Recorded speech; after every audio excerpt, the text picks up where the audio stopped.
Yes, greetings. It's Omar Ryan Melanin once more, and give thanks for all the persons who've been tuning in to my channel. And as I promised in my last video, that I will be giving more videos with more substantive information or discussion.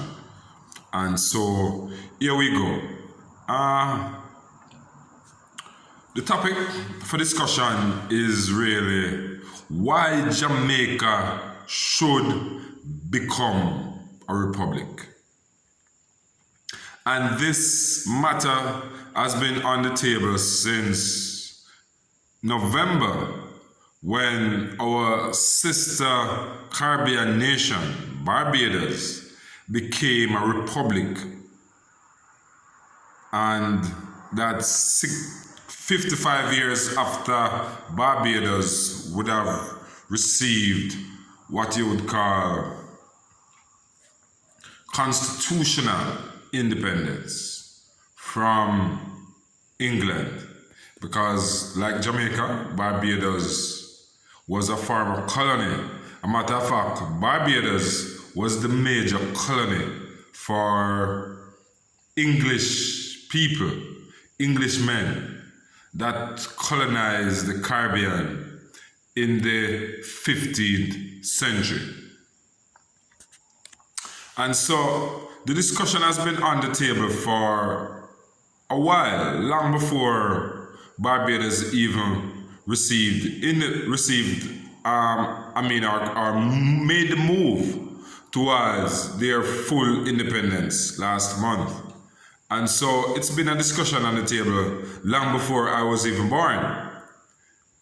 And so we have now grown up and have now entered the discussion as to why Jamaica should become a republic. And in my eyes, the major reason why Jamaica should become a republic is that you want to send a message that we have reached, that we are here, and that we are taking full control. And I think the Jamaican political class, primarily the JLP and PNP, the two dominant parties, the political leadership, have really squandered the past 60 years to really make the move to full independence. Jamaica, as we know it, is a constitutional monarchy where the Queen is the head of state. However, as a country, the head of government is the Prime Minister. So whenever you go to court, you go to important government buildings, you will see a picture of the Queen,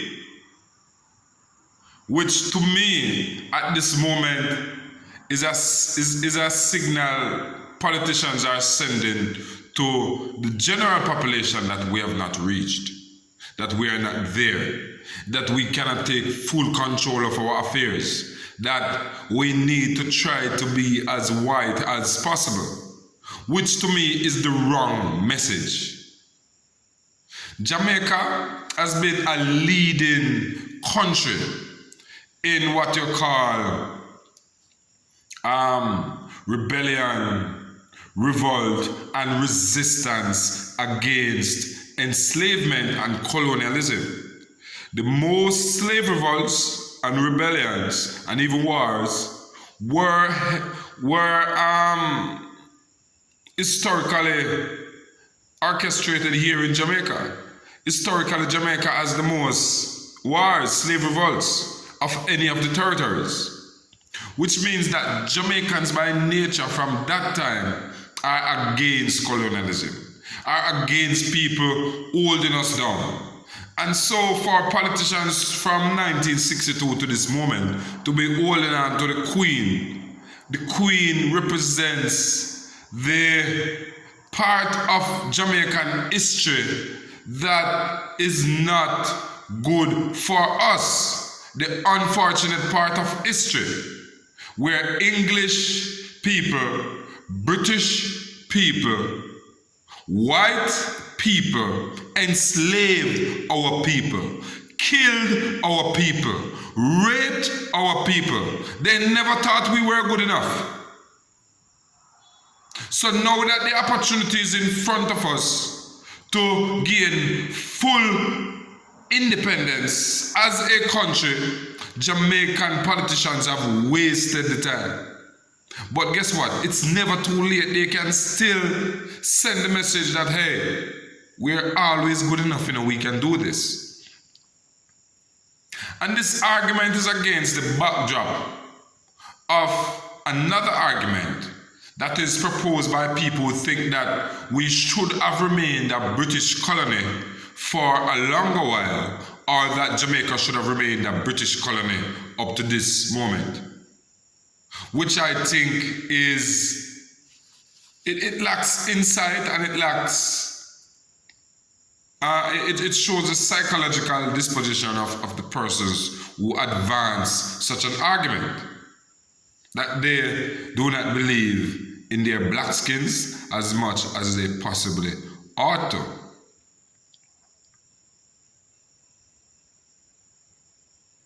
When England left Jamaica in I'm not gonna say that. When England emancipated our ancestors in 1838, August the 1st, and they paid the planters £20 million across the British Caribbean for losing their slaves, so to speak, their property, no preparation was made or put in place for Africans. The development of society that we've seen since 1838 to this moment are really as a result of the advocacy and leadership that our own black people have provided this country, starting with Paul Bogle in 1865. Because people were living like it was slavery in 1865, 27 years after the emancipation of slaves from the plantations. People were living like it was plantation, same way. And when the labor riots erupted across the Caribbean in the 1930s, and you had the Mine Commission, one of the things that showed from the Mine Commission was that social infrastructure and amenities were lacking. And so one of the things that the colonial government was charged to do was to erect more schools, provide education, and provide economic opportunities for the African people, because that was not provided by England.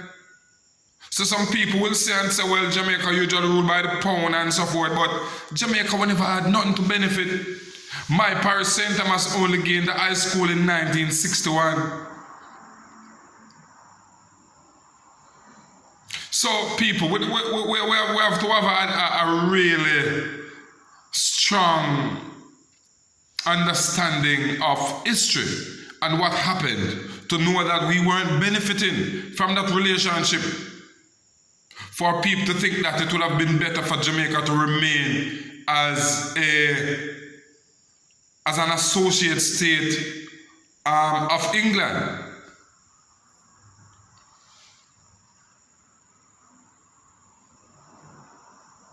So I want for people to realize that full time has come for Jamaican politicians and Jamaican people to understand that, look here, we need to have full independence.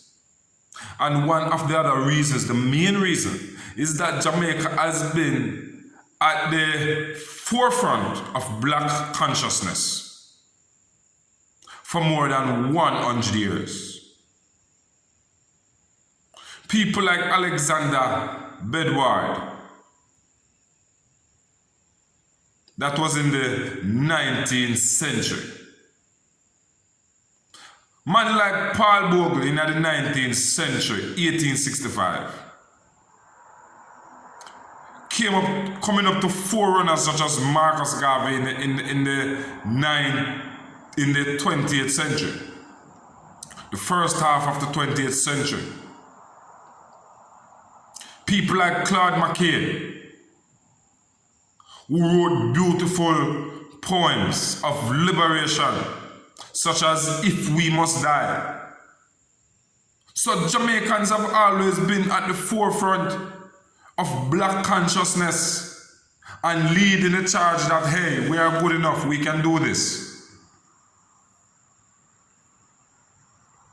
Rastafari, the new religion, the new faith, the way of life, the cultural expression of blackness in its fullness, of a black philosophy, a black faith, was started here in my parish, St. Thomas, in 1930, and now it is truly an international force of black consciousness, ensuring that the memory of our people, our African ancestors, is still alive. Today,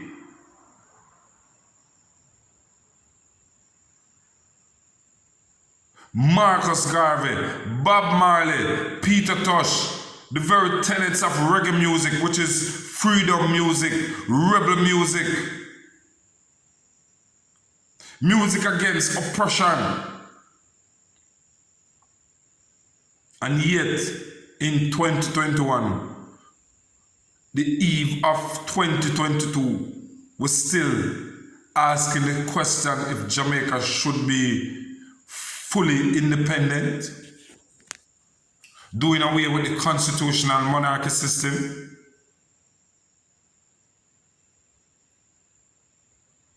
Time come, man. It's full time. It's full-time politicians who lead this country really realize that Jamaican people are people who believe in themselves. We're confident people. Time has come for us to have a president of our own. And when we go to government buildings, we see a picture of our president and our prime minister that is black and reflect the identity of 90% of Jamaicans. Represent the identity of the people who have fought for Jamaica to be an independent country, with people like Paul Bogle and Sam Sharp and Nanny of the Maroons and Paul Bogle as heroes. These are people who fought against the colonial system of slavery and oppression that characterized the British society that the Queen represents. So what I would say to our heroes and our history,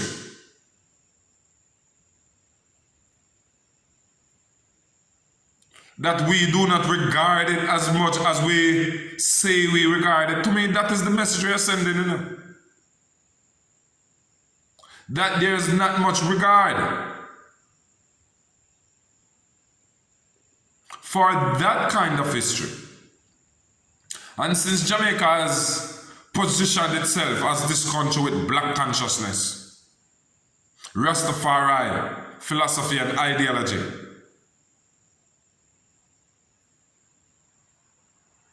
people will believe in themselves and in blackness. People will believe they can achieve what they can. And the real Jamaican people have demonstrated this over the years. We have the fastest athletes in the world. People like Chris Gayle, king of T20 cricket. We've had so many intellectuals over the years. People like Justice Patrick Robinson, the second Caribbean person to sit on the International Court of Justice. Only the second person from the Caribbean, and presently we have that person on the International Court of Justice. People like Professor Steve Vassiani, one of the brightest minds I've ever met in law. This man sat on big committees on UN. Outstanding jurist.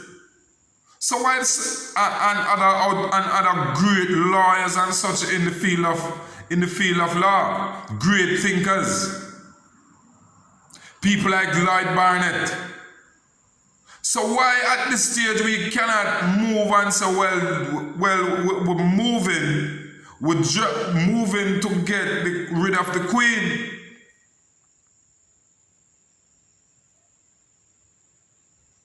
And that is one of the things Jamaica should move to in this 21st century. Soon. Barbados, Guyana, Trinidad, and Dominica. Countries that were behind Jamaica in the Black Conscious Movement. In the independence movement. Jamaica was the first country to gain quasi-independence. Or quasi-independence from the British colonizers, August the 6th, 1962. All the other countries that are now republics came after us, including Trinidad and Tobago, which gained independence just 1 month, the last day of August, 1962. They have been a republic since 1976.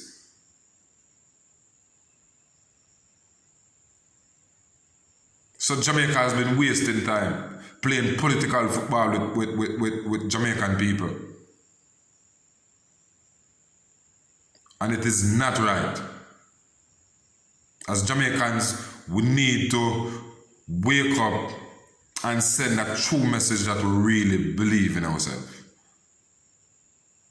Because the only people I think who really don't believe in Jamaican people are politicians.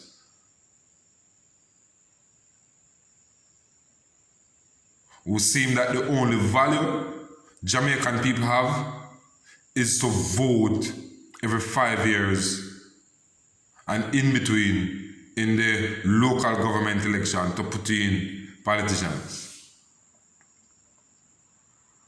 Scant regard is paid to Jamaican people and what they want and what should happen for Jamaican people. Mark you, I'm a very patriotic Jamaican.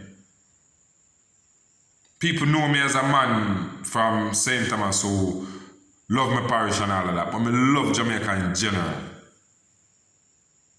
On a different level. I love my people, I love my country.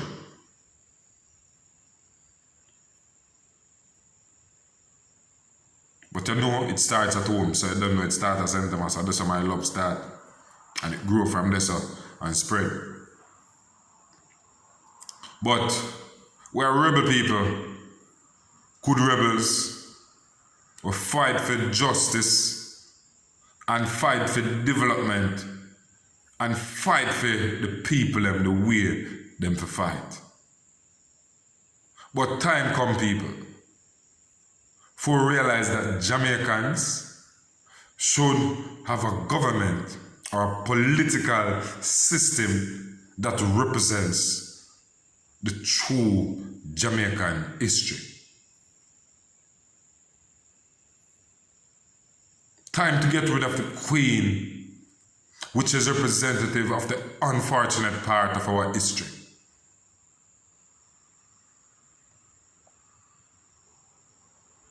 Anyway, we're going to leave the discussion here for now. And thank you again for tuning in. Remember to like, comment where possible, share, and subscribe. I'm trying to get this channel to grow as much as possible. in this 2022. So help me to grow this channel, and you can also make some suggestions on ways we can improve, and also suggest topics, things that you would like us to discuss. Give thanks, many blessings, and all the best for 2022 and beyond. Respect.